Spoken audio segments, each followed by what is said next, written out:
कुंभारीत मध्यरात्री तलाव फुटला, शेतकऱ्यांचे लाखोंचे नुकसान। जत तालुक्यातील कुंभारी येथे काल मध्यरात्री अचानक मध्यभागी तलाव फुटल्याची धक्कादायक घटना घडली आहे। तलावाचा बांध फुटताच मोठ्या वेगाने पाणी परिसरात पसरलं आणि काही मिनिटातच आसपासच्या शेतांमध्ये पाण्याचा पूर आल्यासारखी परिस्थिती झाली। या घटनेमुळे अनेक शेतकऱ्यांच्या पिकांचं मोठं नुकसान झालंय। तलाव फुटल्यानंतर ऊस, मका तसेच हंगामी पिके पूर्णतः पाण्याखाली गेली।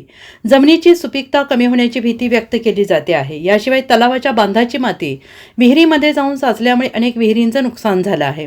त्यामुळे पिण्याच्या पाण्याचाही प्रश्न निर्माण होण्याची शक्यता आहे। ही घटना मध्यरात्रीची असल्याने नागरिकांना बचावासाठी फारसा वेळ मिळाला नाही।